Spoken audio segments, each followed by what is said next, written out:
track. Okay. Great.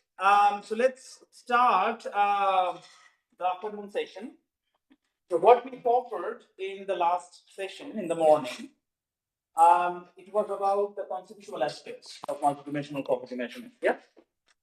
What we will do in today's session, again, we will try to go a bit slow today, this session, and we will try to look at different types of multidimensional property measurement methodologies. Most likely, you all have used one or two different types of methodologies that have been quite popular.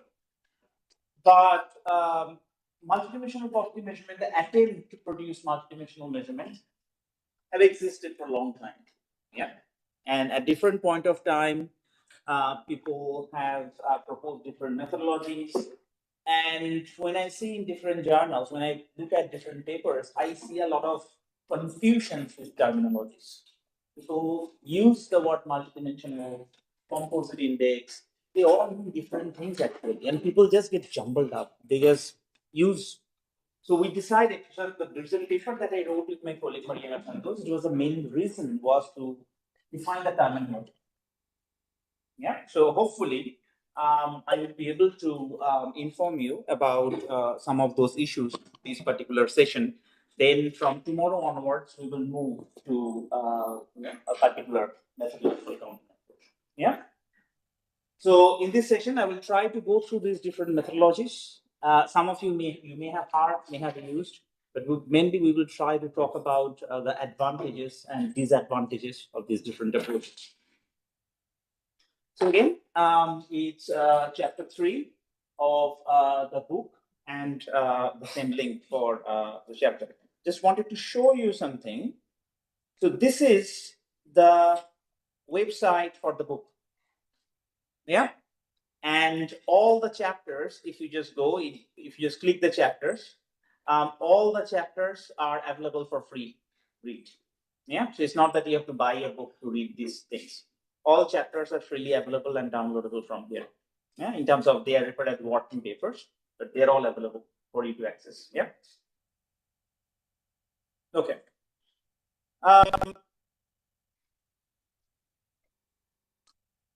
Terminology, typologies. So there are different ways people have tried to define multidimensional methodologies, multidimensional measurement. Yeah. We can broadly, it is possible that all measures will not fit in this categorization, but broadly, we can classify them into these 4 different categories. So you have 2 options. Either aggregate them or leave them separate. So the decision is either aggregate yes or no. Second, whether they are based on macro data or micro data. And they all are different typologically. So we should not get confused. Even when we read, I read literature, I read papers, I always have to tell people that, look, clarify your terminologies. Don't just keep on calling whatever it is not. Yeah. So these macro-based methodologies, we refer to them as macro. If you aggregate them, they are macro aggregation approach. And the examples would be traditional composite indices, where you have macro level data. HDI is a macro index because you have all these aggregate at the macro level, you punch them up together. It's a macro aggregation approach. Yeah. Then you can have macro disjoint approach, where you look at proportion of women in parliament separately. You look at proportion of people without access to water. Dashboard. That means you look at MDG dashboard or SDG dashboard, different countries' performance, right, in different indicators. No need for aggregation. You look at them separately. They're different. Now, sometimes people give multidimensional approach. They're not exactly multidimensional approach. You can refer to them, but they should say they are macro disjoint approach. Actually, you are not joining them. Yeah? Then, within micro data, you can have the micro aggregation approach. The idea is to aggregate them to come up with one single index. Okay. And then you can also have micro non-aggregation approach. An example is Venn diagram. You can have Venn diagram, you can see the overlaps and all these things, what fraction of people have this joint deprivation into indicators and so on. But you do not do aggregation. So they fall within the umbrella of kind of multidimensional approaches, but this terminology should be clarified upfront. This is what I'm using. Because if you're using composite integration, we will see, based on the properties that we discussed, we will see what we generally miss if we aggregate or don't aggregate, use microdata or macrodata and so on. Okay? Is the classification clear? Yeah. What it means, like, aggregate indicators within yes and one. So either you aggregate them or you don't aggregate them. So suppose you have literacy rate, mortality rate, per capita GDP and so on. You can either leave them as they are, or you can combine them to come up with one index, such as the HDR, then you are aggregating. And microdata methodologies, what exactly? So in Venn diagram, have you ever seen Venn diagram? In Venn diagram, do you combine the data to come up with an index? Is it possible? No, because they have some. So you do not aggregate them. But other index, you aggregate them to come up with a single index, right? They will fall in this category, micro aggregation. You get the micro data, you aggregate them to create an index. One example is MPI. HDL. MPI. Yeah. So any property index that you generate based on microdata, they would fall in that particular category. NPI is just one of thousands of examples. Any other questions? Make sense, the classification?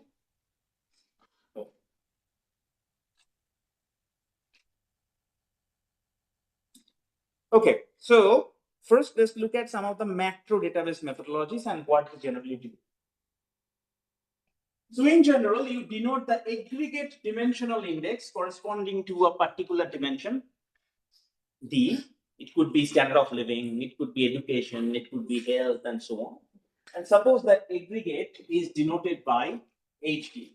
So per capita GDP, gross primary, gross enrollment rate, infant mortality rate, and so on. Yeah, the aggregate, macro aggregate for the dimension. And suppose we can just summarize these dimensional aggregates by a vector H1 up to HD. Yeah. Then macro disjoint approach, if you take, they will simply consider the vector of aggregate dimensional indices for evaluation exercises. So suppose you have these 5 different indicators for one country, 5 different indicators of another country. They will just compare indicator by indicator. That's all. No aggregation, no overall aggregation, that's all. Or just to see whether the country has improved over time or not. So over time, it has improved or did not improve. We look at indicator by indicator. In some countries, some indicators they improve, some indicators they do not. We just leave it like that, like NDGs, SDGs, and so on. So there is no aggregation involved. Some people say, you know what, there are, and it's true that sometimes certain things cannot be aggregated. It is better to leave them alone.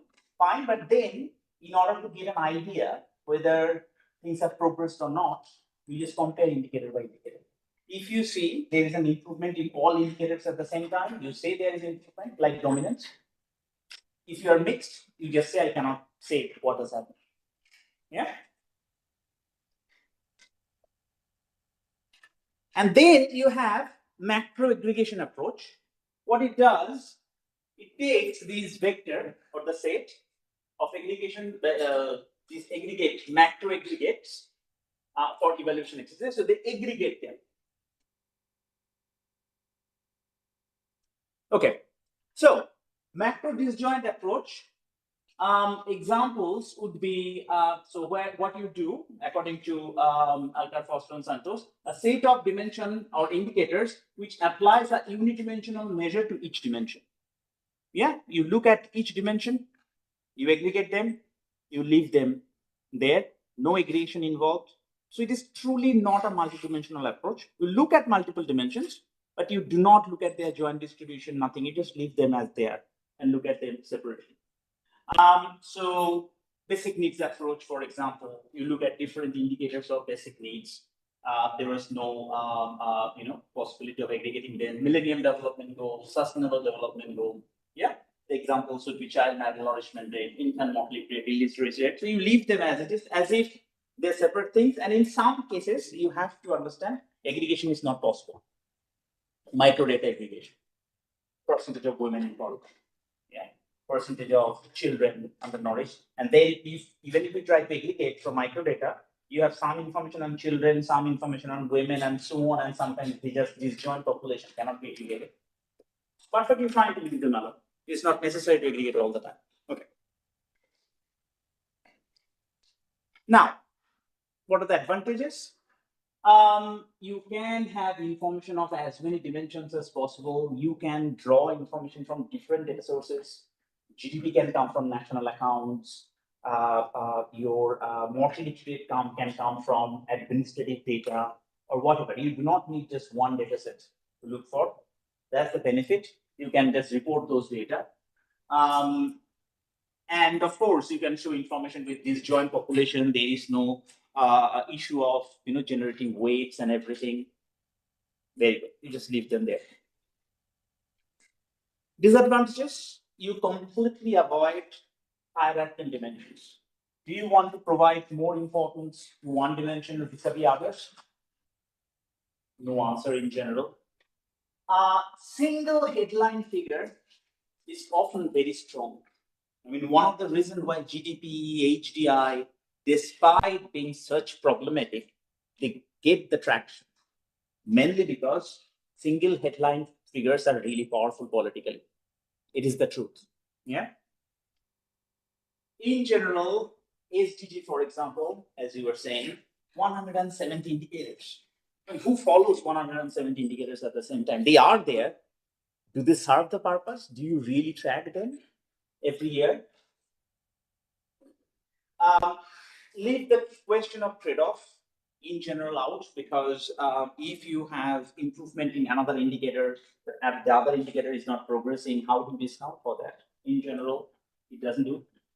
Big question for poverty measurement: if you ask who is a poor person, no answer, because there is no way of identifying somebody. You can say, okay, this person is deprived in water, this person is deprived in sanitation facilities, this child is malnourished, but who is poor? How many poor do you have in your country?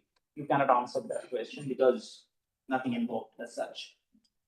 And even when there is a need for looking at deprivations together, because it doesn't aggregate, so there is no way of looking at multiple deprivations. You look at them separately, and that's all. You leave it there.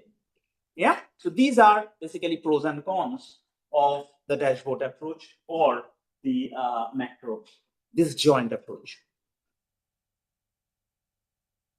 Now let's move on to macro aggregation approaches. Now you will see they have been, I would say, pre-2010 or pre-2015. You will see a lot of papers on methodologies, multidimensional methodologies. There is a multidimensional index, but basically this is what they do. They do not develop from microdata. What they will do, so as Stiglitz and Senfitosi in the same report, they suggested that single summary measure has really strong purpose, and that is the reason why people create. So there's an entire handbook of composite indices. It was published in either 2005 or 2008 from the European Commission. So there is a big handbook on how to construct composite indices. Good that they don't call it multidimensional indices. They are not. They're composite indices. Yeah. An application is the human, in Human Development Report. Human Development Index itself is a composite index, but it's a composite index of human development or well-being side. These were the two measures that were reported in the Human Development Report to capture the multidimensionality of poverty. So they create a composite index. So it has 3 or 4 dimensions. Yeah, I'll show you. Capability poverty measure and human poverty index. That was the first attempt. They tried to replicate the success of HDI, but they were not as successful as the HDI. The capability poverty measure is the equally weighted average of 3 indicators. They are aggregated values.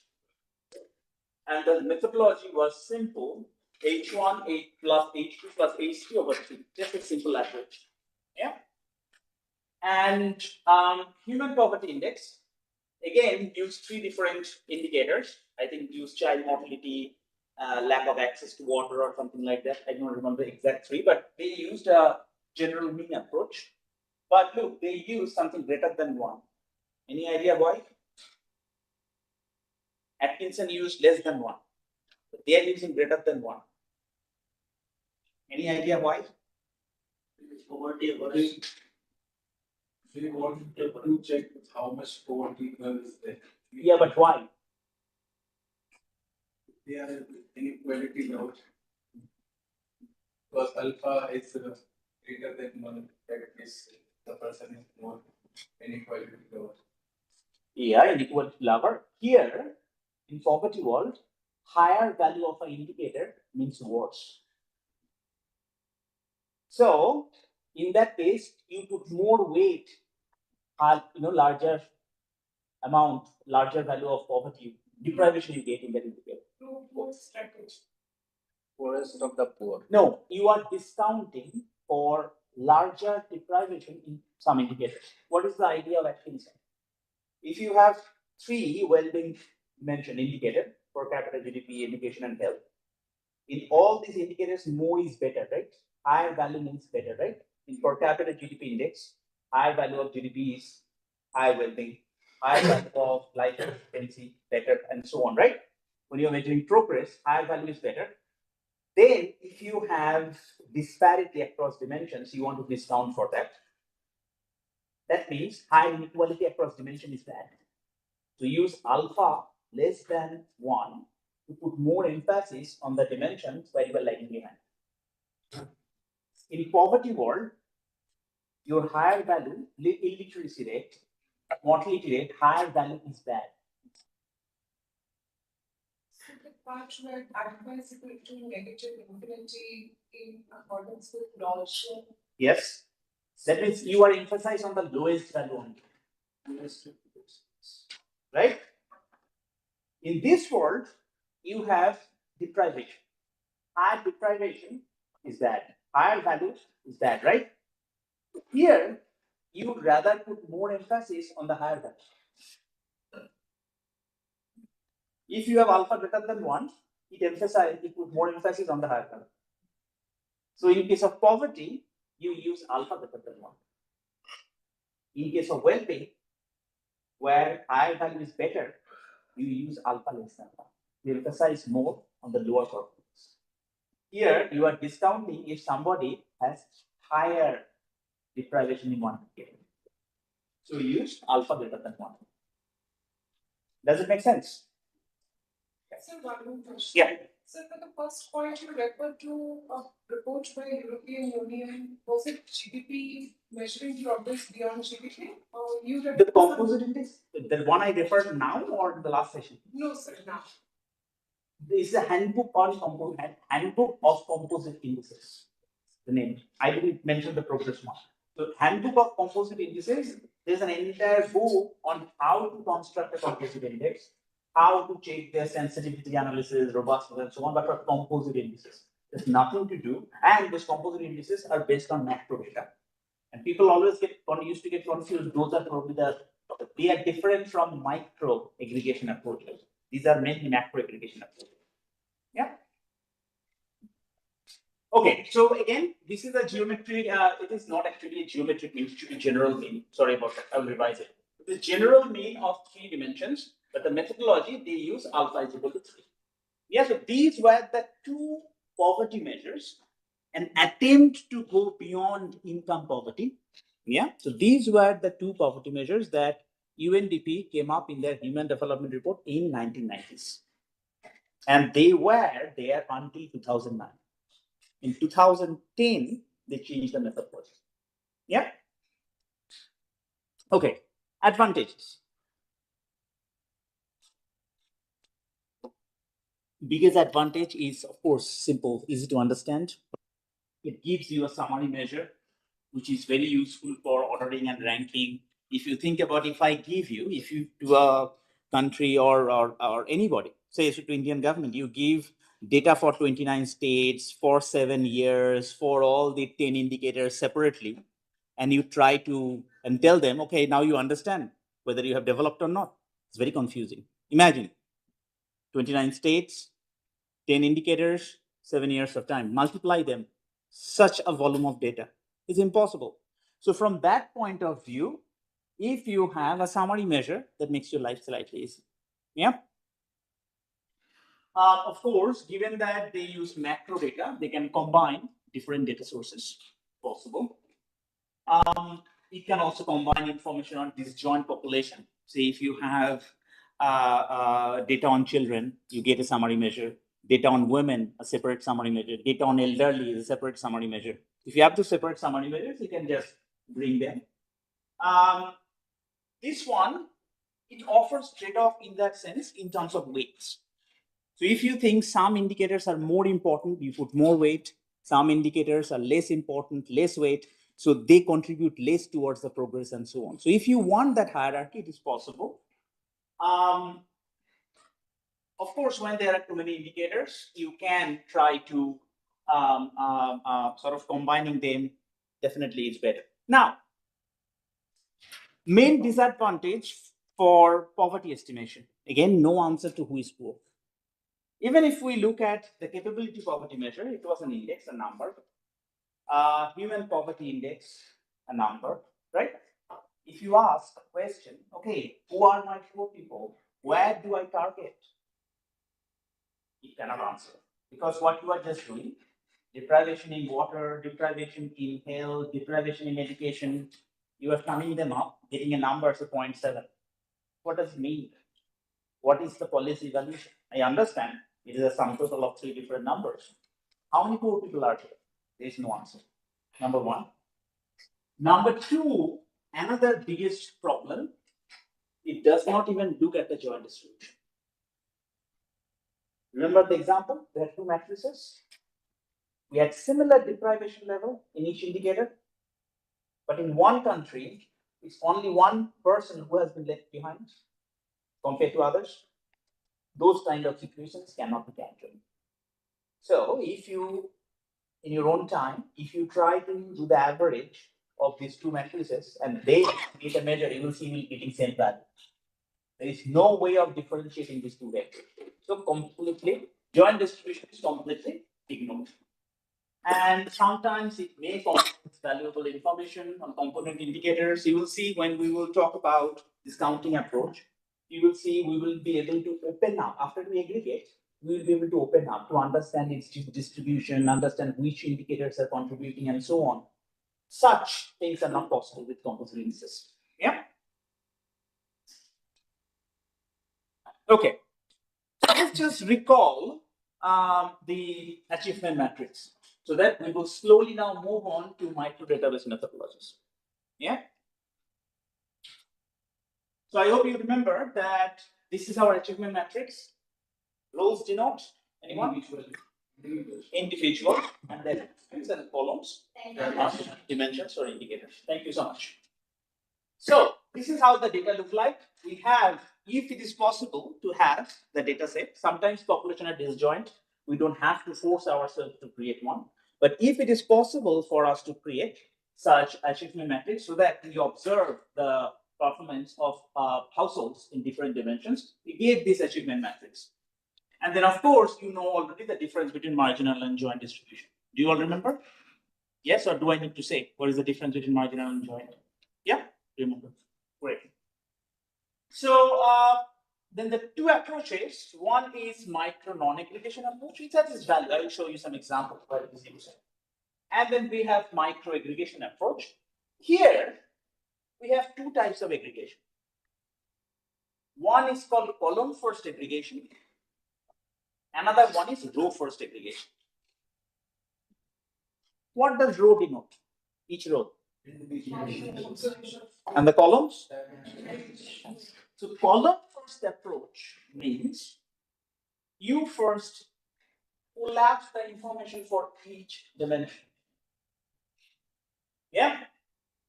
Then you aggregate across those aggregate values. Okay.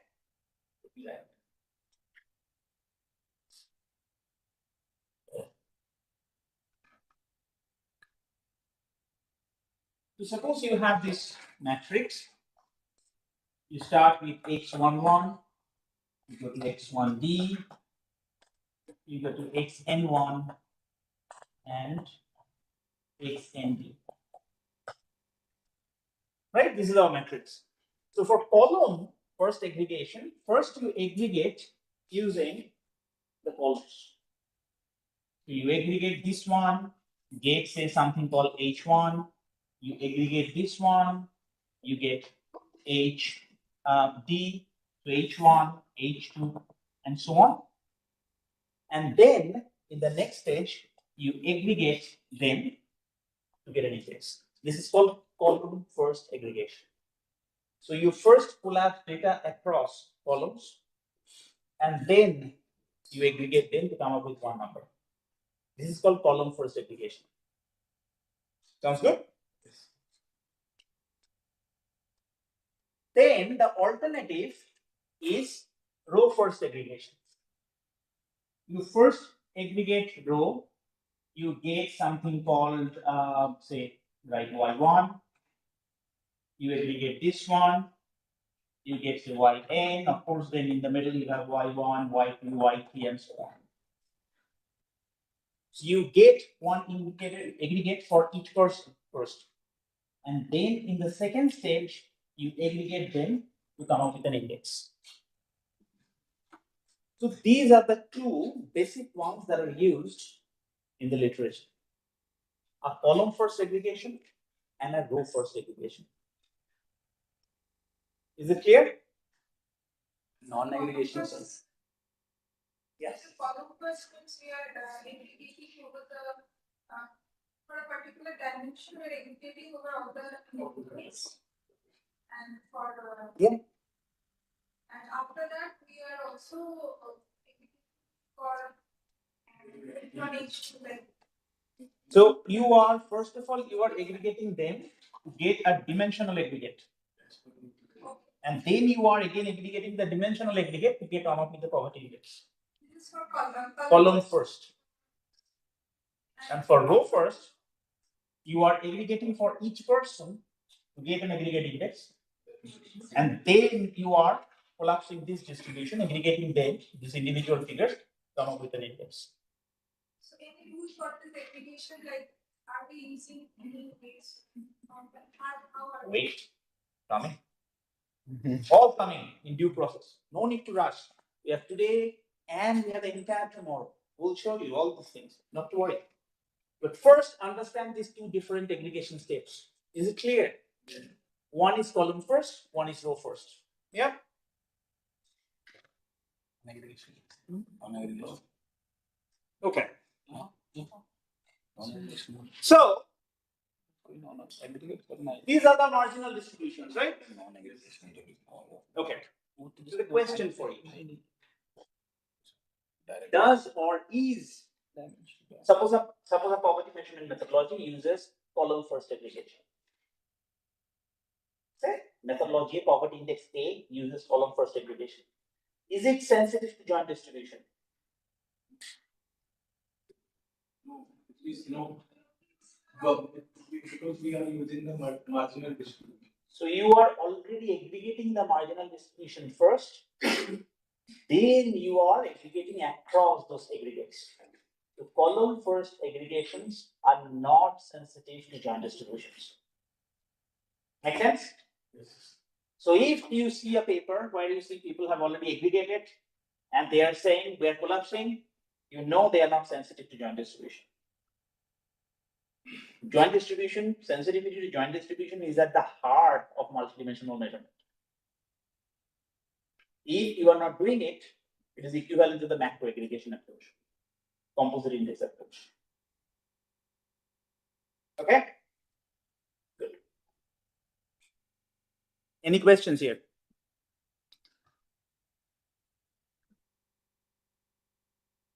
No? All okay?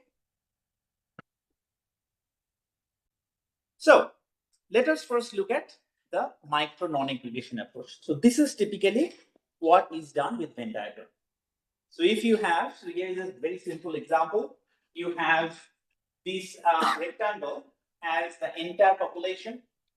Within that population, this one reflects deprivation in one dimension, this one reflects deprivation in another dimension, and this is the overlap. So it some sort of gives you some idea about you can also choose the size of the circles to show the level of deprivation. So it gives you some picture about these are the deprivations in different dimensions, and this is how they overlap. Good graphical tools. Yeah.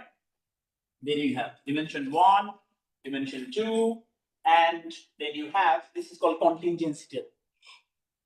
Yeah. If you have binary indicators and you want to understand the association between them, please do not compute correlation coefficient. It does not mean anything. Please use just the contingency table. It gives you a much better idea about the overlap of different binary indicators. Okay. Does it capture joint distribution of deprivations? Venn diagram. Does it reflect, does it capture joint distribution of deprivations? Yes. Yes. Yes. Yes, right? Because you can see the overlap. Right? So it captures joint distribution. Yeah?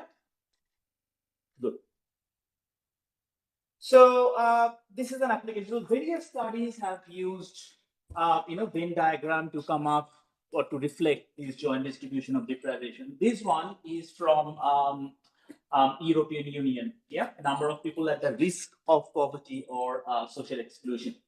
So you have, these are the people, say in Europe, 71.9 million at risk of poverty, 29.3 million severely materially and socially deprived, and 26.6 million living in households with very low work intensity. They have identified these three indicators. They have identified, how many different people are there, but then they are trying to understand how much overlap we have. So this is one dimension. This is the other dimension. So you can see how many people actually, of all these people, 5.5 million, they're actually facing all three. Yeah. Then you have 8.9 million facing two, but not the third one. Similarly, 11.2 million people facing these two, and so on. So clearly, a very good graphical way of showing overlapping deprivations, using graphical tools. So if you have only 2 to 3 dimensions, it's very good. Have you ever seen 4-dimensional Venn diagram, 5-dimensional Venn diagrams? Have you ever drawn in your life? 3 dimension. 3 dimension. Three. Table we have drawn. Table you have drawn 4 dimensions in table. Wow. So do I have the picture? I will see if I have the picture later. Sorry? Social deprivation or social exclusion. They have an index of social exclusion. They have some indicators. Based on those indicators, they identify. I do not exactly remember exactly what they did, but Whelan and Brian Nolan, they have a lot of work on social exclusion. The social exclusion is slightly different in motivation than capability approach. They just look at the social exclusion approach where people are not able to participate in the society. Yeah. So they sort of come from a slightly different perspective, which is not basic needs, which is not exactly capability, from slightly different perspective. Yeah, but they use multidimensional measures for that as well. Yeah. It's mostly about related to not being able to participate in the society. Yes, so questions? What are these references? What are these references for? They use Venn diagram. No, they use their own Venn diagram. Yeah, so these are the studies. So when I wrote it has been used to study the overlapping deprivations, these are the papers at different point. They have used the Venn diagram technique because Venn diagram is a useful tool.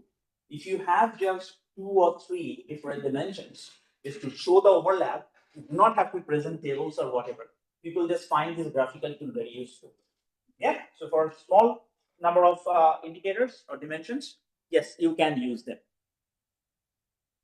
Of course, the strongest sort of positive is that it's a very good visual tools to show. Even if you have binary deprivations, it's very where binary indicators is very useful tool to show the overlap.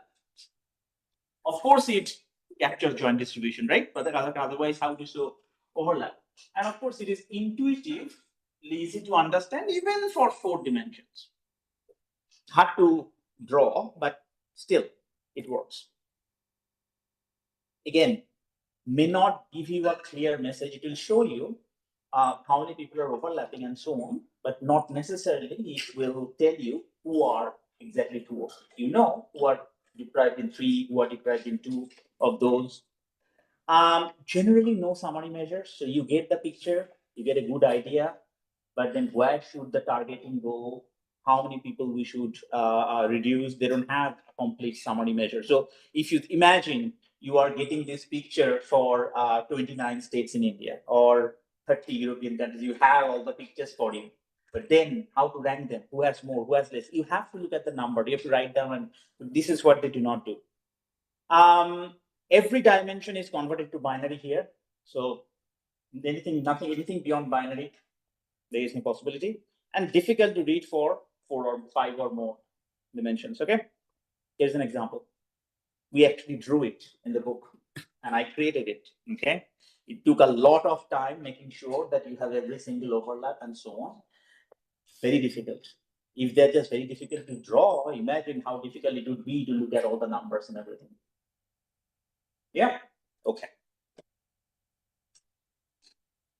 Next one, it's kind of non-aggregation approach, is the dominance approach. You all understand the meaning of dominance when we cover it? Yes? Right? So you do not need poverty line, you do not need poverty measure. If you have just stochastic dominance, home free. How do we do dominance when we have multiple dimensions? Show you some pictures. Yeah?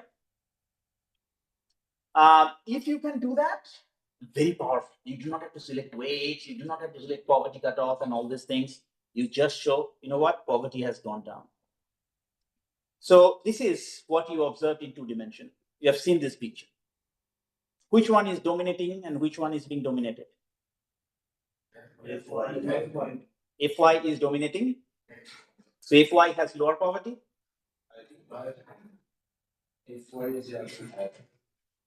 So how many of you would say that Fx has higher poverty? Please raise your hand. Higher poverty. Fx has higher poverty. Okay. How many of you do you say Fy has higher poverty? And the rest, you're neutral? Come on, this is high. Okay. Always try to think B1. If B1 is your poverty line, this is your headcount ratio. So for B1, which distribution has higher headcount ratio? So which one has more poverty? Not X, right? So Y has more poverty. So that means Fx is dominating Fy. So Fx has lower poverty, Fy has higher poverty. That's the idea in single dimensional world? Yes? This is a picture of multidimensional world, only 2 dimensions. If you have 2 dimensions, it becomes a plane. So you have 0 here. So this is the plane of 0. Okay? And then if one is dominating the other, the curve has to be composable. Not curve, the plane. So you can imagine even in 2 dimensions, it becomes difficult to understand. You move to 3, 4, and 5 dimensions, life could be very difficult. And it requires a lot of statistical power. A massively large data set when number of dimensions more than 2. Okay, just wanted to show you so that you know they exist. Okay. So advantage, if you have dominance, ideally in an ideal world, home free. You do not have to do anything else. You just say poverty has gone down. Yeah, or gone up. Of course, this considers the joint distribution of deprivations because you are plotting these 3 dimensions in the plane. If you have dominance, you avoid the controversial decision because whatever decision you take about weights and poverty cutoff, it will be controversial. Do not ask me about the question, sir, how can we avoid controversy? We cannot. If you're working not even in consumption expenditure, income poverty, you cannot avoid controversies. You have to make some parametric decisions. Choice. Okay. Disadvantage. The first and foremost, no summary measure, no complete order. Okay. It allows pairwise dominance, just like when we had the dominance test earlier. It allows pairwise dominance, but doesn't provide any cardinally meaningful difference. So you can tell whether poverty has gone out or gone down, gone up or gone down. You have no way of saying how much poverty has gone down or how much poverty has gone up. Yeah, just order it. That's it. 2+ dimensions, very limited applicability for smaller data sets. You need exponentially larger number of data sets to get these confidence intervals and everything. You need a lot of statistical power to conduct dominance, even for 2 dimensions. More than 2 dimensions, horrible. And it requires some assumptions about relationship between dimensions, substitute versus complement, in order to be able to draw it. But I gave you some examples, some ideas why it's so difficult to determine whether dimensions are substitute and complement, because it's really difficult to empirically establish at what level dimensions will be substitute, at what level dimensions will be complement. And mathematically, if you just try to bring that assumptions at different levels, impossible. Mathematical tools do not exist. Yeah. So those are kind of the problems of the dominance approach. Now we are moving to micro aggregation approaches. Okay. Is it clear so far? The different approaches, their pros and cons? Yeah. Now we are moving to micro aggregation approaches. First, we'll look at the column first aggregation approach. I have just presented there, right? So aggregate across these rows for each column to obtain these dimensional indices, as I have written here. H1, H2, up to HD. Yeah. And then aggregate across those indices. That's your column first approach. So you just aggregate first across this, then you obtained H1 to this should be HD actually, not H3. And then you aggregate them. Problem insensitive to joint distribution. So this is equivalent to using a composite index. And you understand, all of you, why doesn't satisfy joint distribution? Yeah? Yes. Anyone wants me to explain? I'll be happy to. No? Okay, I had one no, but it's okay. I'm going with that. Row first aggregation, on the other hand, aggregate across columns for each person to get n different aggregates, y1 to yn. Yeah? We'll be showing there in the screen as well. So you have these ones, you aggregate like this to obtain T1, T2, Tn, I.1, Y1, Y2. You aggregate them, and this is sensitive to joint distribution, but depending on how you are aggregating, it is possible to be insensitive with some parametric choice, but column first aggregation, there is no way of making it sensitive to joint distribution. Here, at least depending on how you aggregate, there is possibility to be sensitive to joint distribution. Okay? So, if you are doing multidimensional analysis, it is better to choose that does row first aggregation rather than column first aggregation. Okay. So first, let's look at statistical approaches. There are various statistical approaches you may have heard about. In general, some of them may be used for identification, some of them are used for aggregation, sometimes both. And they are used during measurement design either their claim, but I generally do not support them, all of them. They definitely are good at exploring relationship that they claim, and then they're used for setting weights. That bits I have a strong proceedings. Okay, I do not buy the way they do. Now, what are they? These are their classification. Okay, so statistical methods can be descriptive and can be model-based methods where they assume a latent construct. Just a sec. Now, the descriptives would be cluster analysis, principal component analysis. Some of you may have heard about it. Yeah. Multiple correspondence analysis. Yeah. And then model-based would be latence class analysis, factor analysis, structural equation models, and so on. So if you look at principal component analysis or this, but the main idea is to how much variance on the left-hand side can you explain? That's the main idea, even for principal component and many other. So you have your latent construct or left-hand side variable, and you are just trying to explain how much of this variance can be explained. So on the right-hand side, you have all these indicators, right? And these indicators, you have correlation between them. So what it tries to do, it tries to exploit that correlation structure and then try to find out the linear weight that explains most of the variance in the data. That's the basic idea of fine. It's a descriptive tool, statistical tool. Should we take the weights generated by them as normative weights? No, because they are only dependent on correlation. So here's an example. In a particular data set, access to water and access to sanitation, they are highly correlated. Most of the time, what this will do, this will say put 0 weight on one of them. You do not need. Would you dare to delete either the sanitation, the access to sanitation, or access to drinking water from your data, from your poverty measurement?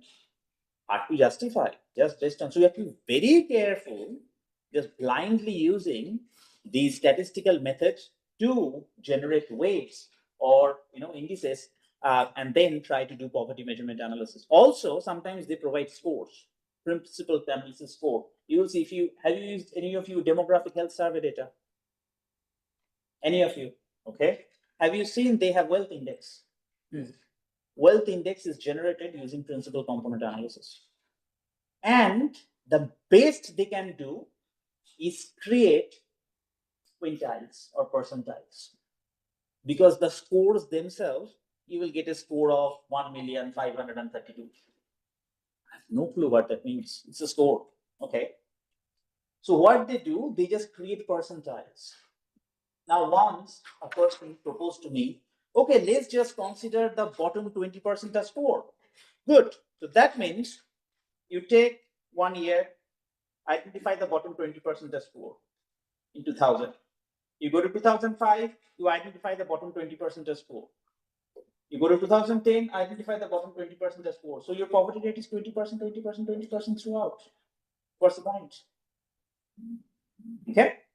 So again, they have been heavily used. Probably they are useful to cross-check, cross-validate for robustness, but they should never be used to construct weights or construct poverty score and all those things. I would never suggest that. Yeah, and they're not intuitive at all. So this is how they work. So you start with the achievement matrix. N times D. I wrote small n times D. It should be capital H just from the book. It's slightly different notation. I have just copied from there. So you have the matrix you start with. Then you reduce the matrix of combined achievements.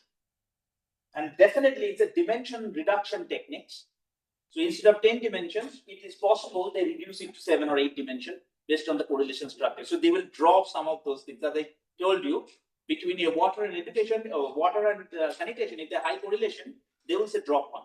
So they will drop, you would not even know which one they dropped and why they dropped. Just looking at the data, they will say drop one. Yeah. And then, so they get a reduced matrix, right? And then stage 2, they have a vector of person-specific achievement values. Then you get collapse into n times 1. So every person has some number, some score, which can range from minus 1 million to plus 1 million and so on. Again, there is no intuitive interpretation. And then some of them will find out and aggregate. Very hard to interpret. Some of them will just leave it there. So if you look at the demographic health survey wealth index, they just leave it there. Because average or whatever doesn't make any sense. That's basically the summary of all the statistical approaches. This is what we do. Okay. Have any of you used statistical approaches for your poverty exercise? No? Okay, good for you. Okay, so if you look at the advantages, of course, it considers the joint distribution, which is a really big advantage. It's looked at the micro data, it aggregates, it captures the correlation and so on. By the way, another thing, principal component analysis must not be used for binary or categorical variables. It's just incorrect. People do that, but please don't use that. It just doesn't work. Yeah, you may have to use it if you want. You can use the MCA, multiple correspondence analysis, but not PCA. But the wealth index, which was provided by DHS, it was constructed by using PCA. It's wrong. Don't use it. If needed, just use the data, raw data, and construct your own index. You may have similar ranking, but not all the same. But use of PCA on binary variables is just wrong. Don't use this. Okay. When the variables are binary, sometimes you explore correlations as well. You just select 4 between 2 binary variables. It doesn't make any sense. It's wrong. So you rather use the contingency table and look at the overlap or non-overlap. That gives you a much better idea about the correlation between them. Yeah.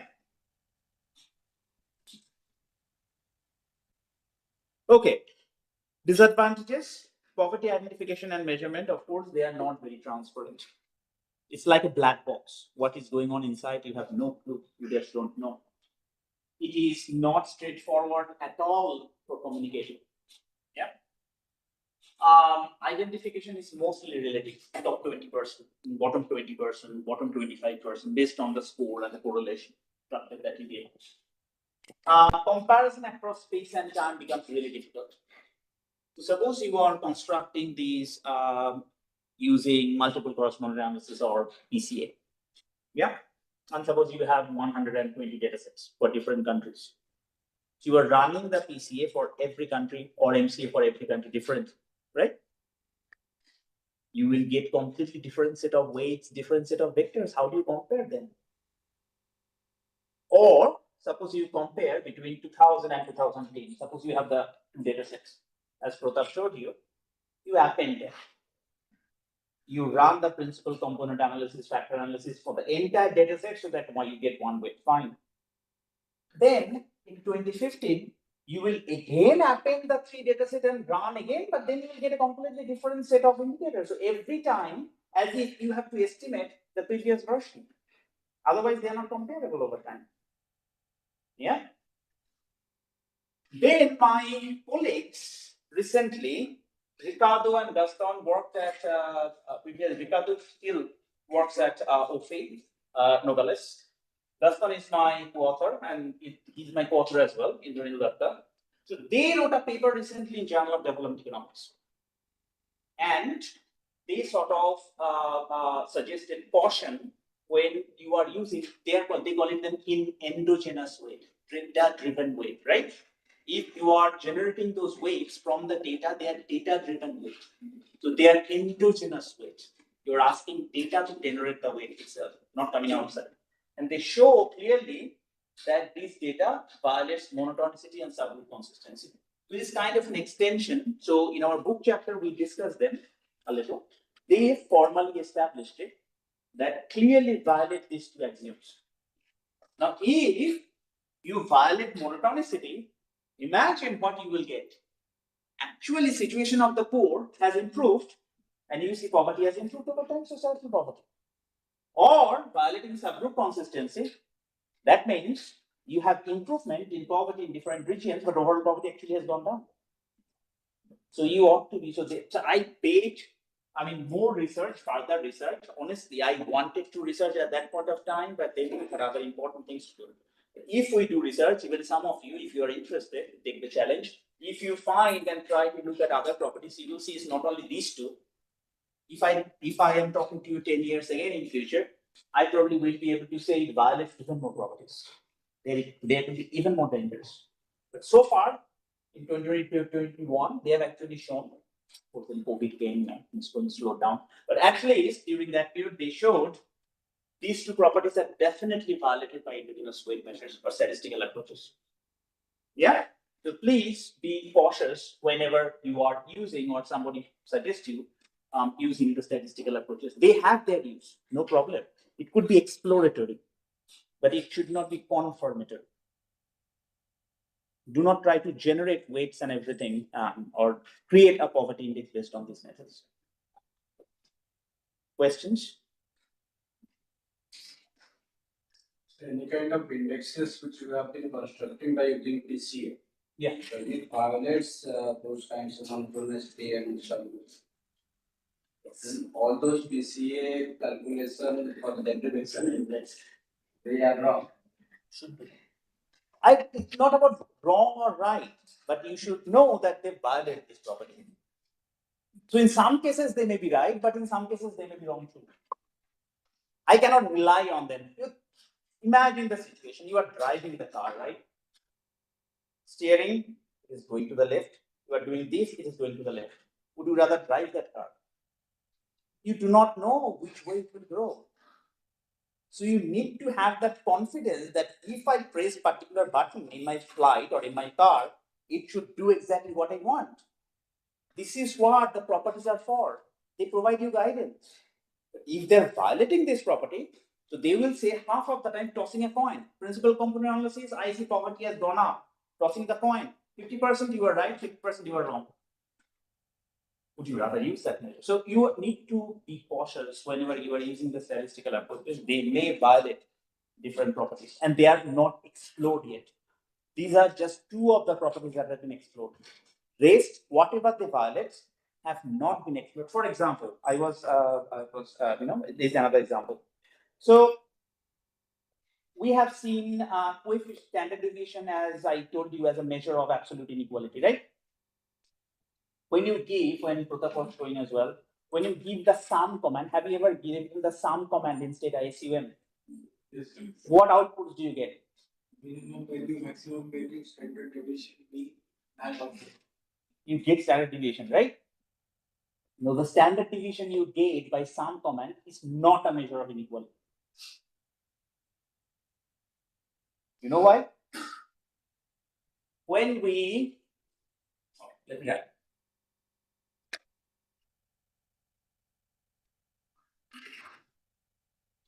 So the formula for standard deviation is going to be square root 1 over n, sum over say I equal to 1 to n, xi minus x bar whole square. Agree?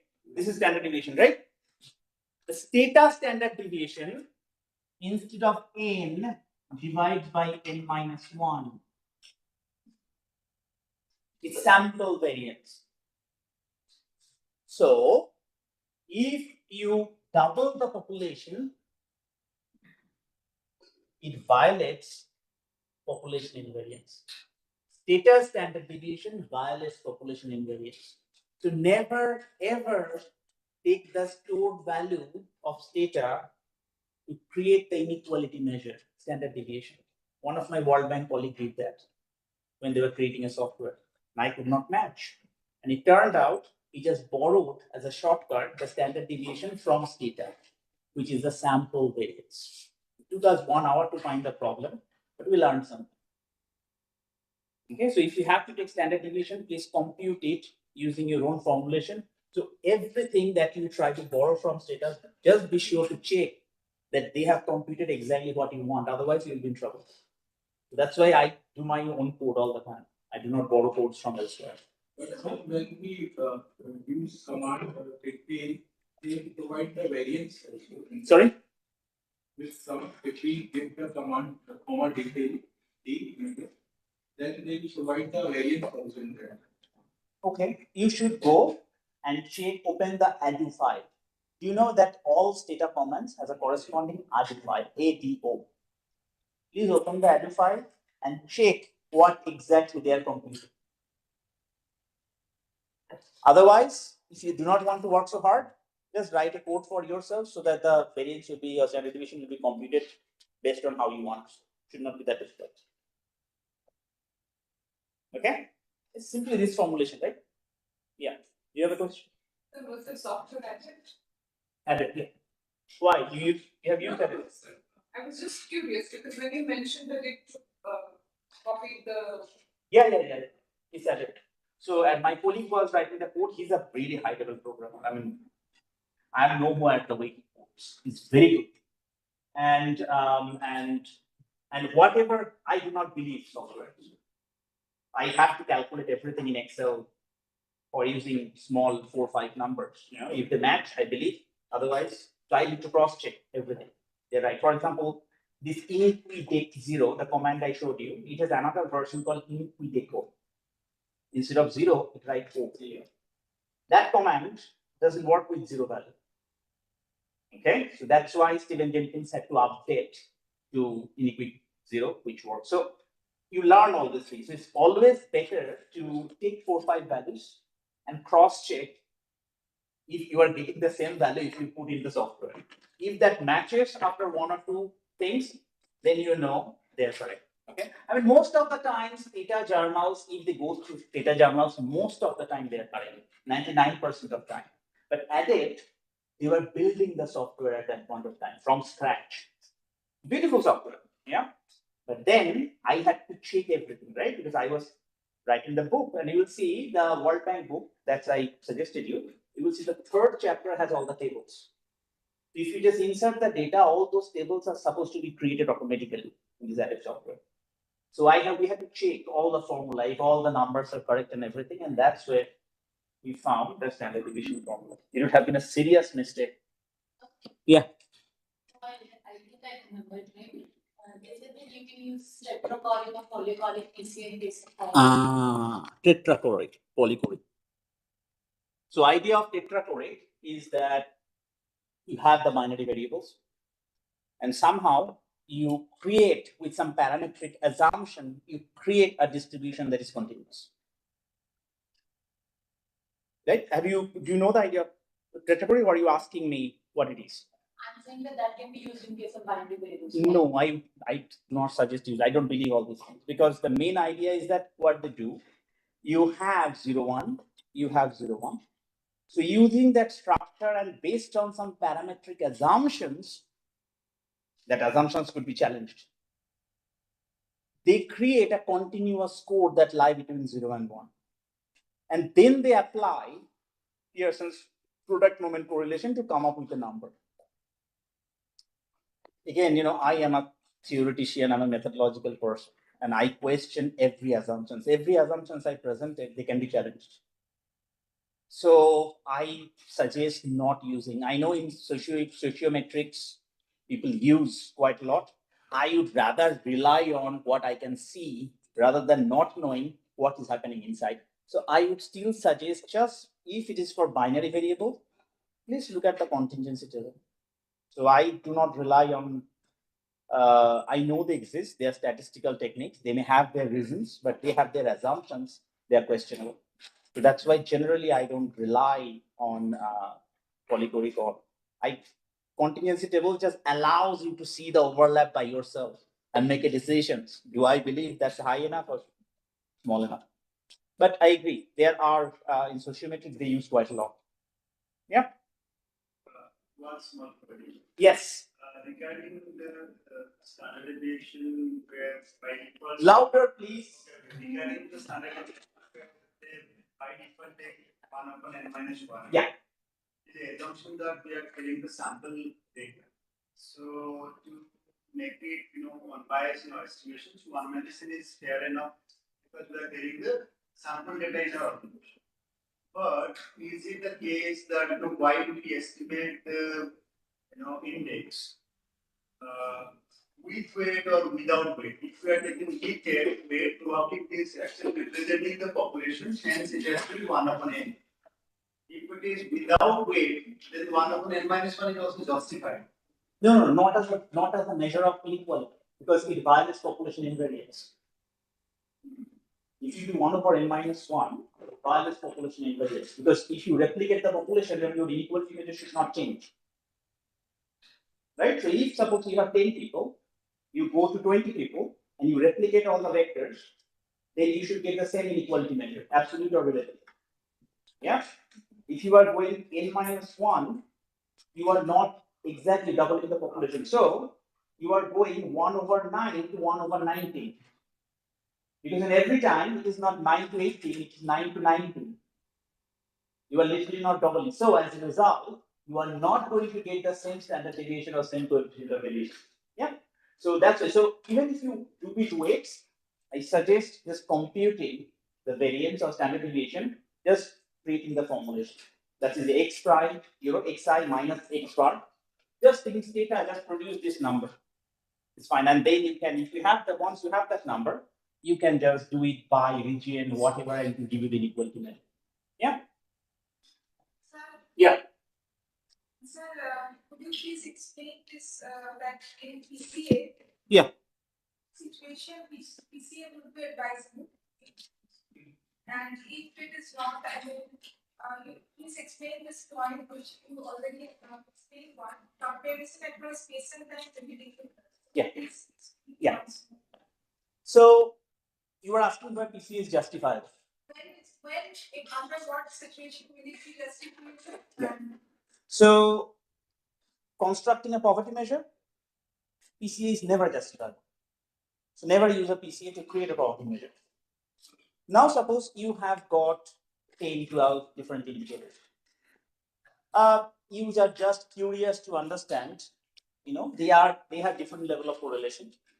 You are just curious to understand, if I even, what data, which one is more redundant, more correlated, and all these things. You can just cross check running for binary indicator, multiple for corresponding analysis. For non-binary, you can check with PCA just to have some idea whether, with very high level of correlation, whether PCA is suggesting you any kind of data reduction, so that you at least know. Because sometimes, because we have to share the academic space or policy space with people from different fields, some of them do not understand. So you should be able to answer at least today what is correlation within it. That's it. I would not suggest using PCA to justify why you have not included one indicator. Now, suppose you have decided to drop one indicator anyway because you don't see any use of it. For example, if you have 100% electricity or 98% electricity incidence, sometimes people may say, its incidence is just so high, it has such a high level of electrification, probably it's not a relevant indicator for deprivation anyway for me. So people may choose to drop. You can just cross check with your PCA. PCA will probably also suggest dropping electricity. You can say, I have cross check with PCA. From that point of view, robustness point of view, you can use PCA. Okay? Can I finish plus the query, or is it related to that query? Please go ahead. Regarding PCA, I used to see many papers not from pure economics, from psychology or sociology, where they largely use non-comparative scales-based responses. So non-comparative, I mean, they're largely using the Likert scale, Staffel scale, or even itemized, semantic itemized scale. Mm-hmm.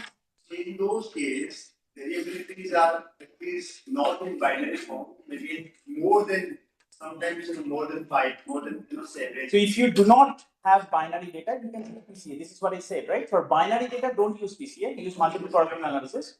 For non-binary, you can use PCA. But it's not in secondary form. These are not in scale form. What in this form? It has 1 to 10 values or something like that. Yes. 25. If they are, if you can justify they are continuous enough, I think it should be good.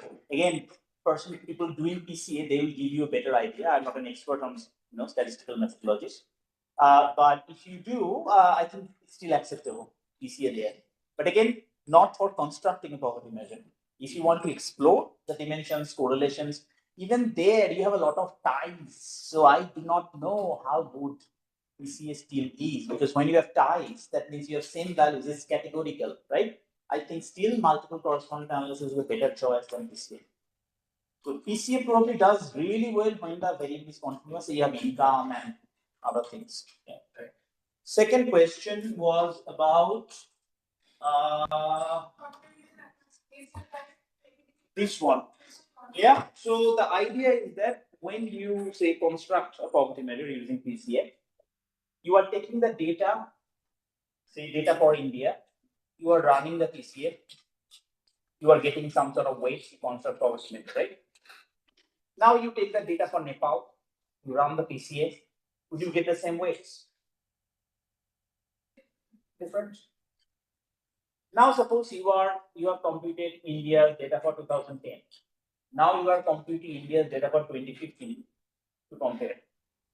Fine, you run separately 2015, but different weights, so no comparable, not comparable. The following what Prakash taught you, you have to append 2010 and 2015. Right? So you run a joint PCA so that your weights are same. Now you again get another data after 5 years in 2020. Now whatever you run and got the weights in 2010-15, they will not be the same if you run in 2020. Yes, 2020 separately. So you have to again append the 3 data sets to get the joint PCA, but the PCA you are getting will be different from what you got in 2010 and 15. So every time you get a new data set, ideally it would be you have to again append, and every time you run and your poverty computation should change, because 2015-10 data had different PCA than 2000. So it's not good for policy, because every time you are shifting your position. So ideally, theoretically, that could be the problem. So it becomes difficult. So you saw Nepal and India comparability is not possible unless you merge the data and run again. But what does that mean?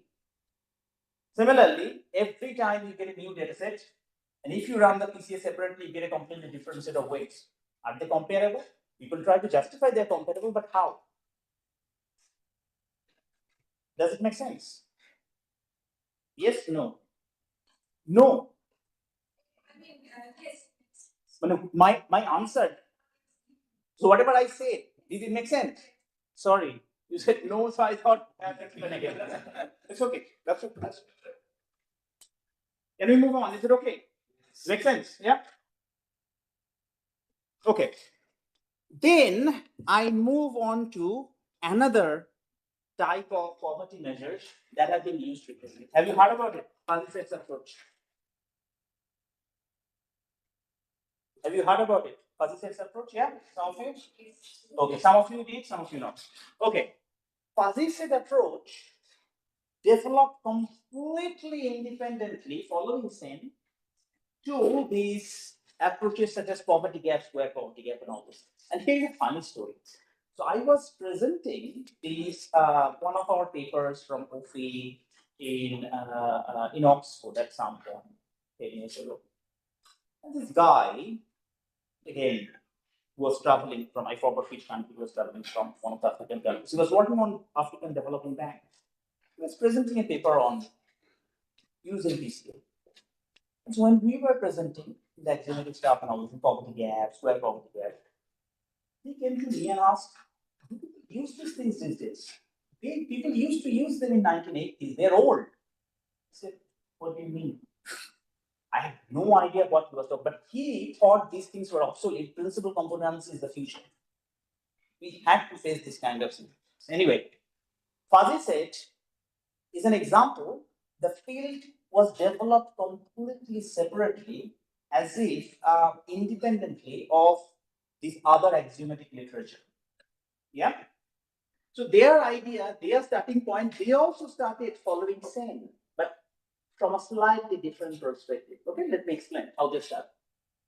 So their starting point is that we use poverty cutoff, poverty threshold, poverty line, and you all have questions. Why is $1? Why not $1.1? Why not 0.9? We all question, right? They also question. They said they call it a crisp set.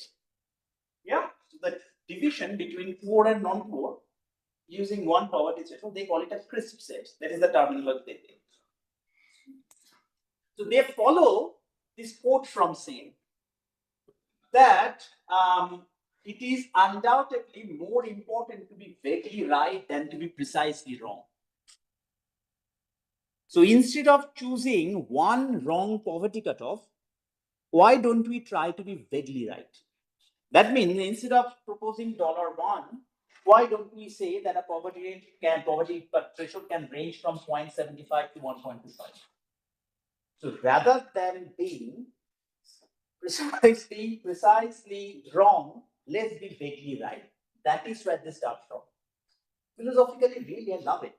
It's an amazing way. It is nothing different from the dominance analysis. That's my point. Yeah, when I talk to them.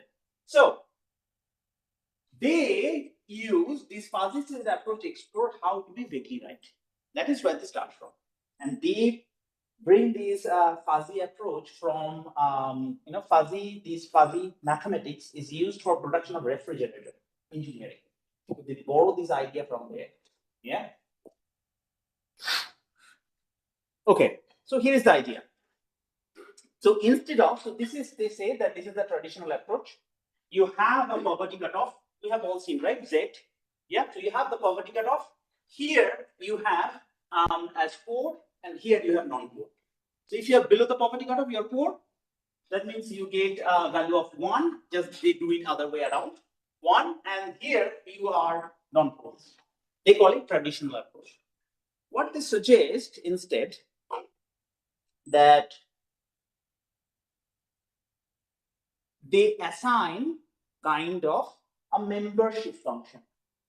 The membership function is a monotonic function. I will show you some examples. That means instead of dividing poor and non-poor, you create a degree of poverty.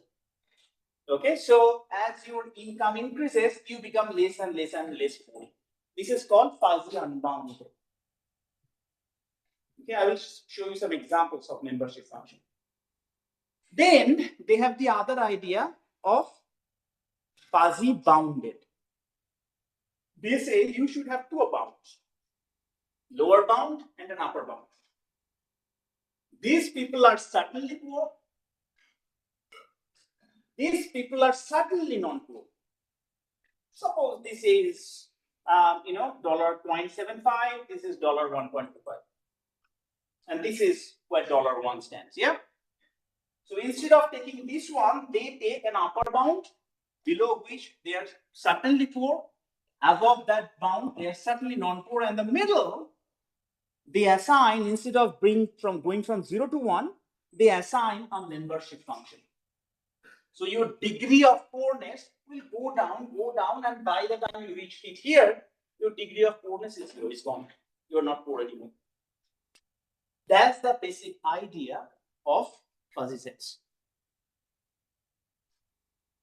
Make sense? Okay. Let me see. I think I left it open, this chapter for you. So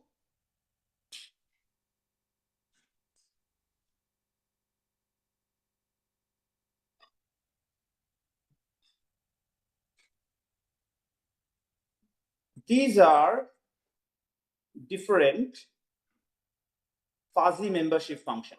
Yeah. So the way how, so here you have for the minimum value, this one is unbounded, I suppose.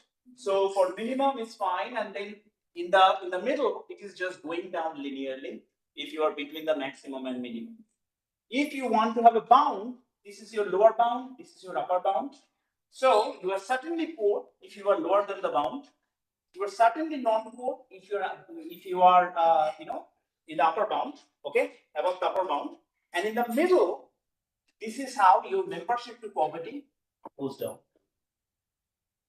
Okay, and they have different, so people have explored and they have different kind of mathematical formulations that we just listed in the book in case you are interested to explore by yourself.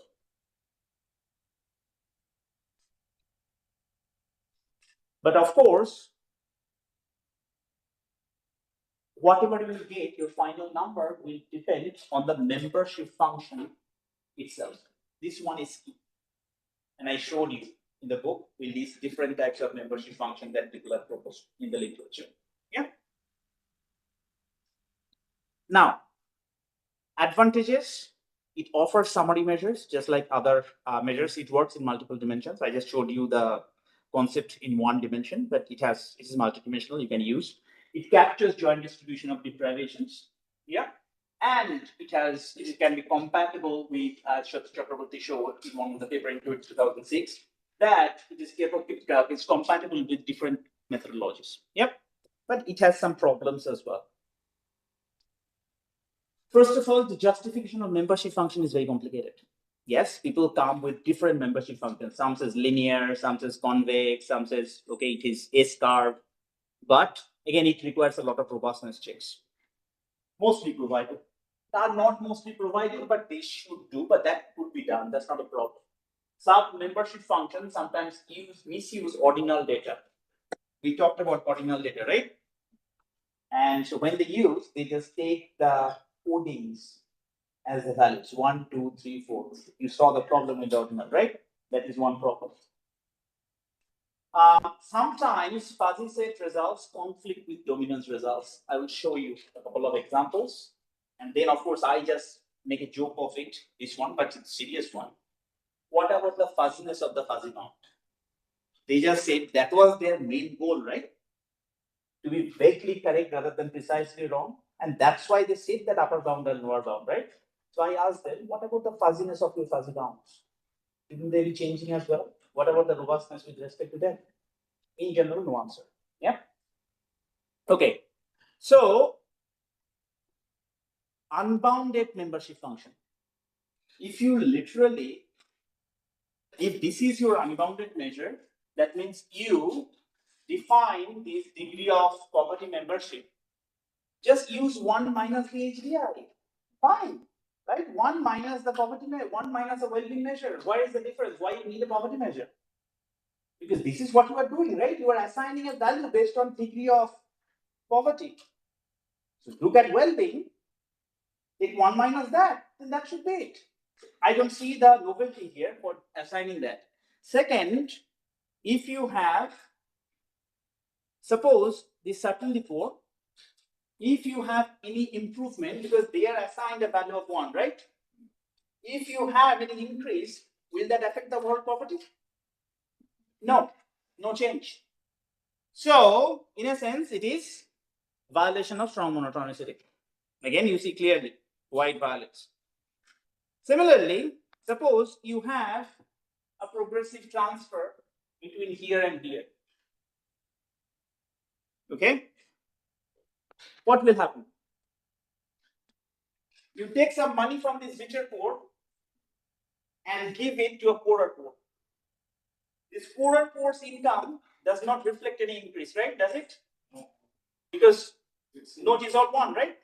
On the other hand, here you have a reduction, right? So these guys' membership increases. So overall poverty increases because of a progressive transfer. So you see why it is so important to understand the properties and know how your poverty measure should behave to different transformations. They clearly violate the basic properties, just like the statistical measures. Again, ought to be careful. Is it clear? Does it make sense? Yeah? Yes or no? Yeah. Take money from the poorer section, medium poorer section to the less poorer section. We can, if we have the transport policy to inject it, we can do it from non-poor to the other poorer section. Say it again, please. Maybe I'm very slow in the evening. So actually, I'm asking in the last stage, we are going to check whether the transfer policy is working there or not. And in that case, any transformation for the membership is creating poverty more. But my question is that in this section, why should we make any transformation from the membership to the certain score? It is not why. If that situation happens, accidents can happen, right? If that accident happens, what would you expect? Poverty to rise or poverty to fall? It will be poverty will rise, but No. What do you expect? Forget about expectation is always to reduce the poverty. right, because you are giving it from richer to poorer. You do not even have to think like that. Something happens like here, suppose. You have somehow, because of a bad policy, some money goes from a poorer person to a richer person. What do you expect? Poverty to increase or decrease? Increase. But for this one, poverty will go down. Because no change for this one. Here, you actually have the other way around, right? So, anyways, either way, either side, it is possible to show that the transfer will be violated. So, what the main point I'm trying to say is that same with the statistical approach and here, they create it conceptually, but most often what people do in different streams, they do not bother about caring how poverty measures should behave because of different data transformation. Without that, if you do whatever results you get, there is a type of uncertainty with your results. Your results, I may not be able to trust your result, neither should a policymaker. That's what I'm trying to say. Is that okay? Any other questions? Yeah. Louder, please. Okay, according to the certainly, the first one, even if the person is in the membership path. First one, you mean the top one? No, the second. Yeah, you can take anyone. Yeah. So, if my income is keep on increasing, but still I am below the poverty line. Yeah. So according to Fuzzy, that means yeah, we are improving in the poverty. No. So if you are here, you are assigned a value of 1, right? Certainly 4. So if your income increases here, there is no change. You are still 1. Just like the headcount ratio. Membership. You are talking about this period. Yes. Yes. And my income is starting improving. Yeah. It will go, it will fall, right? Poverty line is still that poverty line there. No. This one, for them, it doesn't exist. I left it so that you know that there should be, but they ignore this one. They say you have 2 poverty lines here and here. The red color one. This is a lower poverty line, below which you are certainly poor. This is the upper poverty line, above which you are certainly not poor. But between this period, between these 2 lines, your membership goes down slowly. Now, if I showed the linear, it can be like this, and it can be like this. There are different functional forms that people have devised. Does it make sense? Yes. Yeah? Any other questions? Okay. So, this one, last one is the violation of transfer. Now, finally, we reach to the axiomatic approaches. Yeah? The axiomatic approaches, the main idea is that there are 2 different types of approaches. One, but in both cases, what people do, people take into account what properties are satisfied and what properties are not satisfied. So all those papers written here, starting from 1998, all of them, what they have tried to do, they have proposed their measure, but they have verified what properties are satisfied and what properties are not satisfied. Unlike the statistical approaches, fuzzy set approaches, and so on. They would start with the assumptions that suppose I want my poverty measure to satisfy transfer. I want my poverty measure to be decomposable. I want my poverty measure to satisfy rearrangement. So they clearly state how they want their poverty measure to behave and then propose a particular poverty measure. I'm not saying they don't have their limitations. But the good thing is that you know what limitations they have because it's clearly stated that these are the properties my measure satisfies, these are the properties my measure does not satisfy. We talked about basic the rearrangement, right? Correlation increasing, correlation decreasing, right? The MPI that you have heard about it so much, it is not strongly sensitive to that. It weakly satisfies, but it does not strongly satisfy. But it is clearly stated in the paper that this measure only satisfies weak rearrangement. It does not satisfy strong rearrangement. Okay, fine. If you don't like, don't use that measure. But it is clearly stated. That's very important in poverty measurement, in inequality measurement, in income standard, because we have looked at the properties, right? If a property is violated, the main problem is that I'm pressing my brake, but my car speed is increasing. Now that's not conducive for anyone. So understanding that property is very crucial. So these are the list of measures. Again, these are in the chapter 3 of the book. So this chapter, in case you are interested, again, they require probably an entire class to go through them. So this chapter, what we have done, we have tried to discuss the pros and cons bit by bit for every different types of measures. Yeah. So these are the axiomatic measures where I just mentioned them here, but the entire process on how they are constructed, what they are, this is starting with headcount ratio, right? Then you have all those measures that I have, Chakraborty, Mukherjee, and Granade, for example. You see, this is one, starting with this one. This is the first one. So they are all listed here, their methodology one by one. Again, I cannot go through all the methodology because it itself will take me another 2 to 3 hours. Yeah. So they are all listed there, these different methodologies, what they use. Okay, I have presented some of the methodologies in single dimensional context. Most of them are just extensions in the multidimensional context. The single dimensional poverty figures I have already given to you in slides, they are written. They are just extension in the multidimensional form. Yeah. So all of them are thoroughly discussed. In case you are interested, all of them are discussed over here. Yeah, these are Burgingham Chakraborty index, BC1. Go back to the screen. This is the one, this Burgingham Chakraborty index over there. Yeah, the one, the paper I was telling you to read. So, okay. So most of them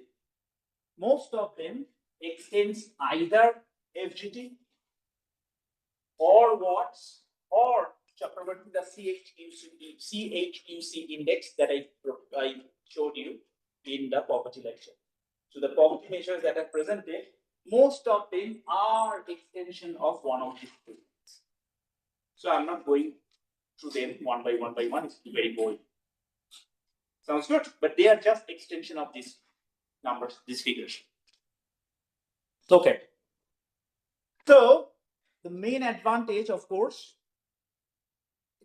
if they satisfy joint distribution, it will be mentioned. It satisfies. If they don't satisfy, it will also be mentioned. So you know they are satisfying or not.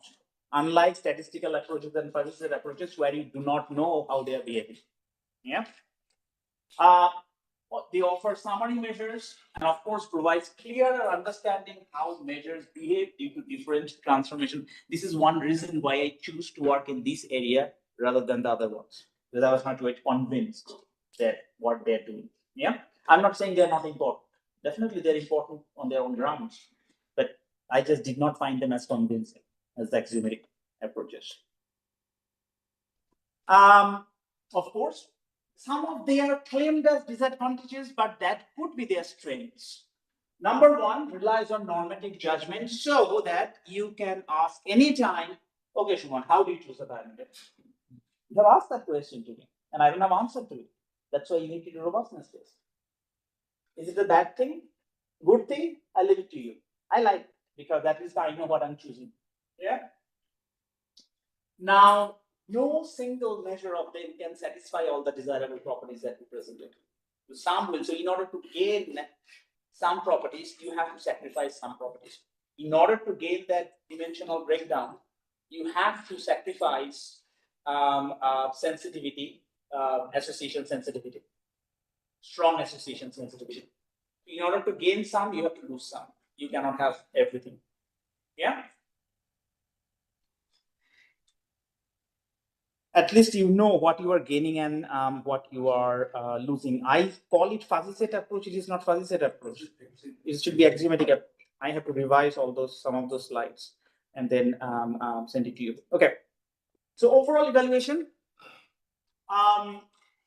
approaches that use macro data, they are dashboard approaches or composite indices. If you see them in your paper, now you know that they definitely they are not sensitive to joint distribution. Okay, they don't capture joint distribution. Then approaches that use macro data, you have Venn diagrams, dominance approach, they don't aggregate. But then statistical approaches, they are more exploratory, the relationship between dimensions.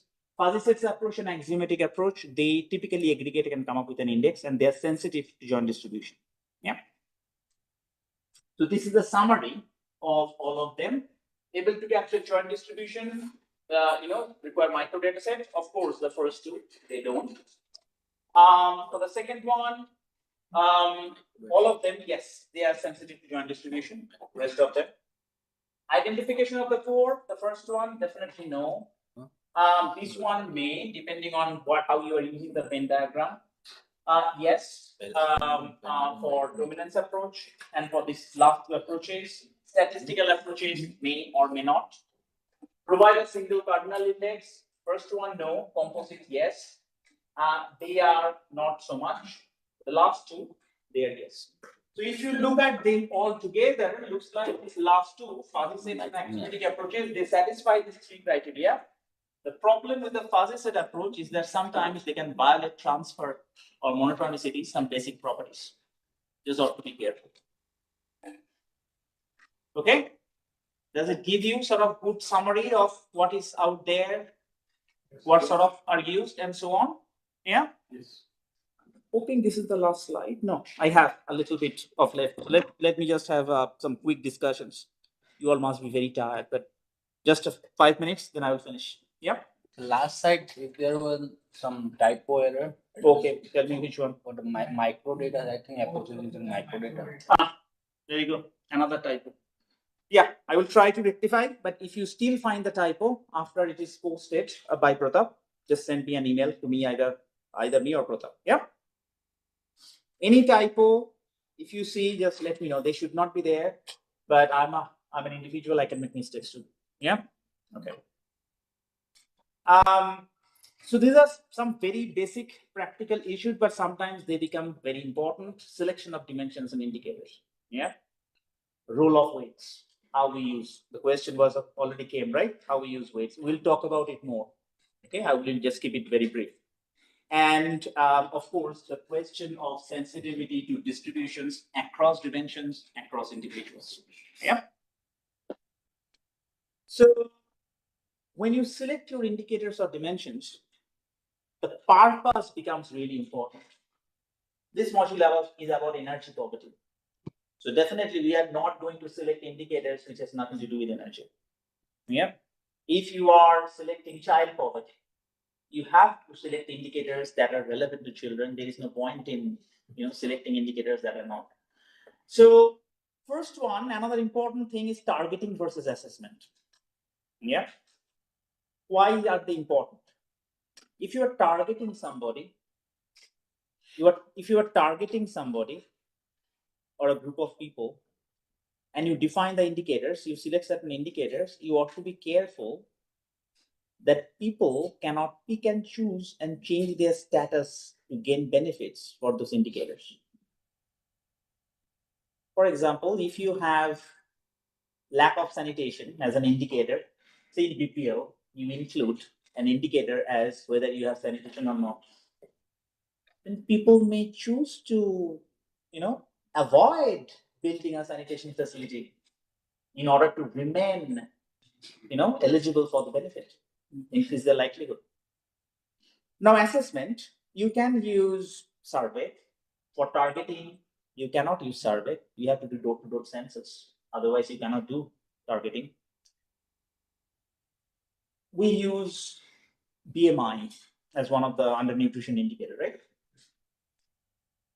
Measuring BMI in rural areas, carrying the weighing machine, not visible. Okay, you need to have a proper place so that you can place the machine, stand on up, take proper measurement. Doesn't work. So whether your exercise is targeting or assessment, you have to choose and decide on your indicators really carefully. Yeah. Again, as I said, particular subgroup could be children, could be women. Again, you have to decide accordingly. International comparison versus national requirement. And as I was telling you earlier, global MPI, you don't have to use global MPI for your national policy design because global MPI was created for global comparison. Okay? So you need to create measures for your purpose. For example, there could be a need for creating measures for people living in tribal areas. They have a completely different type of life. You may have to develop country specific. Sometimes you have to do state specific because Indian government has created their entire multidimensional poverty. They are available for each district, right? Because NFHS is available at the district level. NSS cannot be used, by the way. That's why we never used NSS for multidimensional poverty analysis. It does not go beyond states. So for multidimensional poverty, you have to go at if you want to go district level, DLHS or the NFHS, they are the options you have to go to. But then for each state, they have used the measure to rank all the districts and all the states. The question is, all these indicators, are they relevant for all states? Yeah. I mean, use of heating, for example, may be relevant in North India, may not be relevant in South India. Yeah. Right? So when you are developing energy poverty actually, so it's a question for you whether you will be able to use same indicators for North India and South India. Yeah, or has to be different, how different it has to be. Question is then, even if you do at the all India or South India, North India separately, how would the national government evaluate your progress or distribute funds? For that, you have to have a comparable measure. So there are trade-offs. Again, conceptual foundation. If something is based on human rights, for example, you have to choose your poverty cutoff based on union approach because every right is important. For capability, typically people avoid union approach. Why? There is one ground for avoiding union approach. So we're talking about functionings, right? Being healthy, being educated, and so on. But at the same time, we use achieved functioning. We do not observe the capabilities here, right? Now, is the achieved functioning, is it a choice or is it deprivation? We do not observe it, right? So somebody has chosen to be under BMI of 18.5, somebody is truly deprived. So if we do union approach, that means looking at least one deprivation. If you are trying to identify, there will always be mismeasurement or mistargeting. Because you have 10 indicators, the person is not deprived in other 10 because the person is well-to-do, but chose to be really thin. So it is always better to go beyond union approach whenever you are using the capability deprivation. So have at least 2 indicators or 3 indicators. So if you have just one indicator, you may be deprived, but you have chosen to be like that. But if that is confirmed, it is not confirmed by any other indicators, there is no need to identify. But then your deprivation in health, if it is confirmed by 2 other indicators, that means it's probably overlapping, probably it has some truth behind it, because you are deprived in other 2 as well. So that's why for multidimensional measures, typically union approach is avoided. Yeah, but it may have good justification for using union approach. World Bank, for example, used only 3 indicators, just like the European EU 2023. They use intersection approach. You have to be deprived in all 3 to be identified as multidimensional report. So people may have their justification. So there is no rule set in stone how or what particular poverty measure has to be, poverty cutoff has to be defined. Now, there is this idea of redundancy, and that works for many of the that has been discussed heavily for many of the composite indices. HDI, for example, have been heavily criticized for being a redundant index. There is a big literature around 1990s saying that, claiming that HDI is a redundant index. Why? The idea is that you use multiple dimensions because they capture different things. Now, if they are really highly associated, for example, if you have a country or region, however you call it, whatever is needed. Suppose you have A, B, and C, different societies, and suppose you have just two dimensions, D1 and D. Yeah. So this one, suppose this person is richest in this dimension, this person is second richest, this person is third richest. Yeah. And suppose you have exactly the same.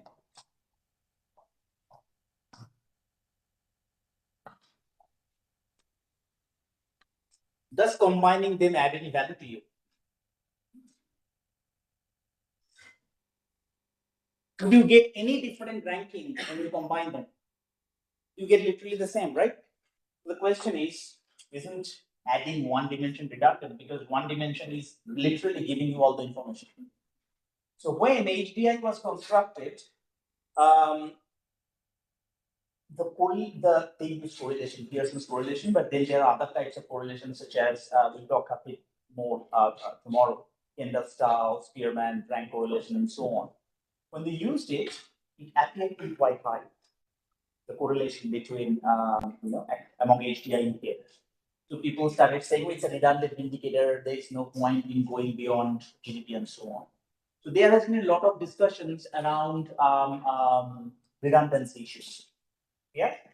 So whenever you are determining on indicators, it is generally suggested that indicators within dimensions should capture similar things. That's fine.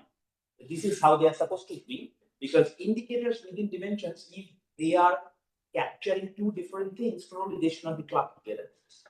It is fine for dimensions to be less associated, because dimensions should be capturing different things, and that is the spirit of multidimensionality, right? If they are capturing exactly the similar type of thing, why you include them? So that's why the choice of dimensions, and that's why you need to do the correlation test and all these things.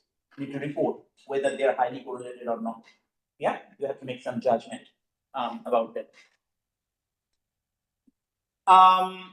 So yeah, okay, Kendall-Tau is actually mentioned here. So Kendall-Tau, when you have more than two categories, you can use Kendall-Tau, and it can be adjusted for ties. And when you have binary variables, it is suggested that you use contingency tables and so on. Yeah, to understand. Okay, I will present some discussions about weights. In general, weights reflect relative importance in composite indicator setting. Weights in general reflect the importance of one dimension or indicator vis-a-vis the other. If you feel or if you have enough justification to say that one dimension is more important than the other, you use unequal weights. But you will see many composite indices, they use equal weights, right? 1/3, 1/3, 1/3. Tony Atkinson, late Sir Tony Atkinson, gave us some suggestions. Said, why don't we select dimension in such a way that are of equal importance? If I ask you between education and health, which one is more important? How many of you think that health is more important than education? Okay, and how many of you think education is more important than health?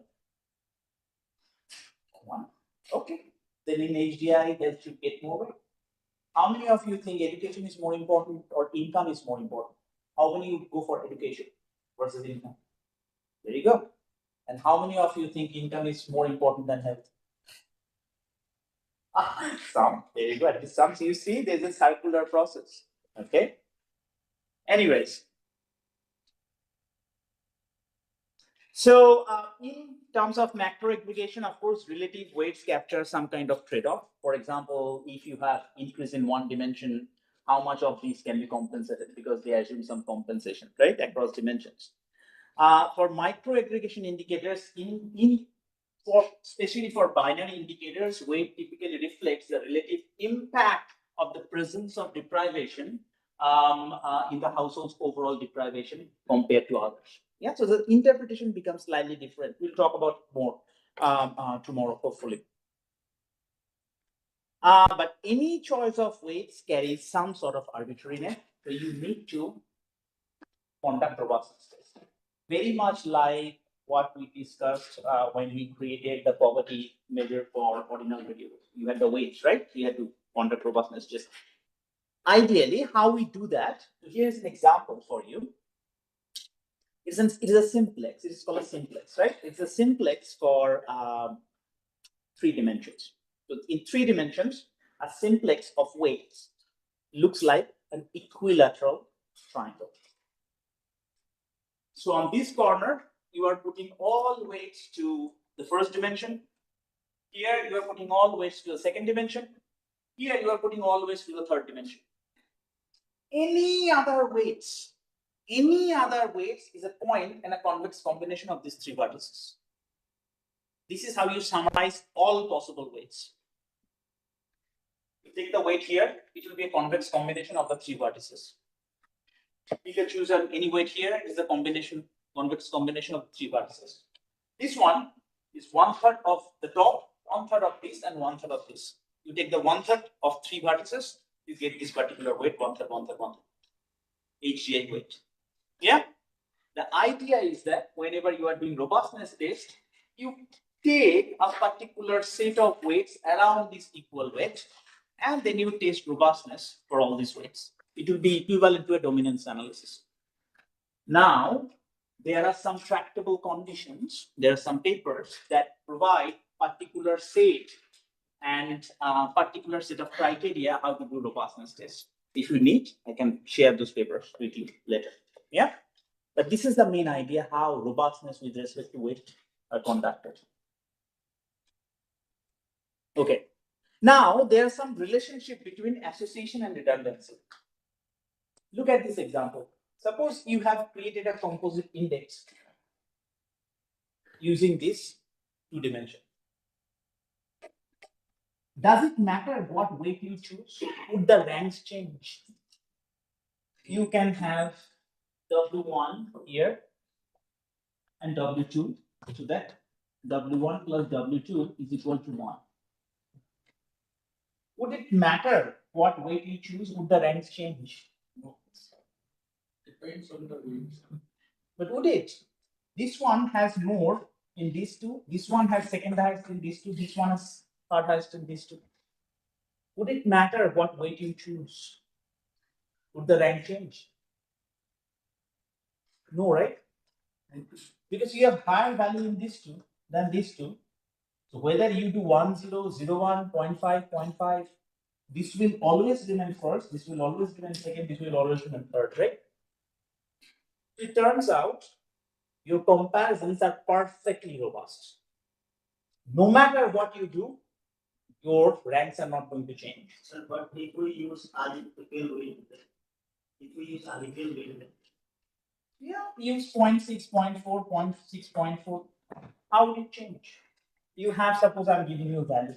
It is 0.8, 0.8, you have 0.4 and 0.4. Now use unequal weights or weight. This is person, this is country A, and this is country B. Can you find any weight where they sum to 1, where you could say B is better than A?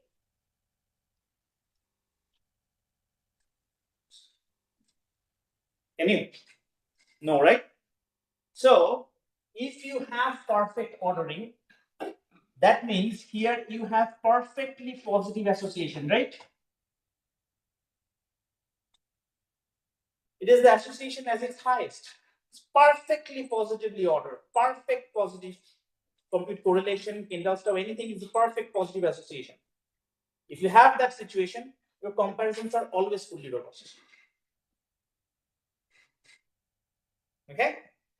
If they are perfectly negatively associated, they are never robust.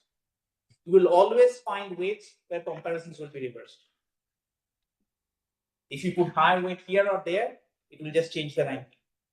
So it looks like association between dimensions and the robustness is the trade-off. They go in different direction. So if you have a higher association, as a policymaker, you should be happy because all your comparisons are robust most of the time. Yeah. But if you select dimensions, so you see scars of dimensionality. If you have chosen dimensions that have low association, of course your comparison is less likely that your comparisons will be robust. Okay. Now this is, you don't have to be surprised. This is a mathematical fact. Should you choose indicators based on high correlation just to be robust? Well, you are distorting policy. But again, you know now these facts, how they are going to work. It's, if they're not in your control, you cannot just select indicator so that now that you know, you can go, and if somebody doesn't know, you can choose the indicator and say, look, I have got robust comparisons, don't complain, huh? But then you have selected them based on high correlation so that they're robust, right? But if you select them truly, the dimensions in such a way that they're capturing different things, that they do not have that empirical association, of course, they'll be less likely to be robust. So your robust, you'll have poverty elasticity or whatever, they will give you unreliable results, but that is expected. Don't be surprised. But you know now that they can happen. Yeah, that's the important thing. Make sense? Okay. The final one is sensitivity across dimensions, and we have discussed this several times, that sometimes you have to design measures so that they penalize for unequal improvement across dimensions. Across people in the multidimensional context, we generally have two different forms of inequality. And you understand now, one is transfer, just come from the inequality or equality within dimensions. And then the other one comes in forms of association between dimensions. Yeah, we have already discussed about Yeah. So these are some of the different multidimensional measurements and practical issues. So this is what we have done throughout the day. We try to understand the conceptual issues, different types of measurement, what exists there. It is good to know, even if you never use them, it is good to know what is there and how people may come and challenge you. Yeah, that's important. So tomorrow we will be trying to move into this particular topic based on which the NPI is created, and we will discuss the relevant matters around that. Any questions?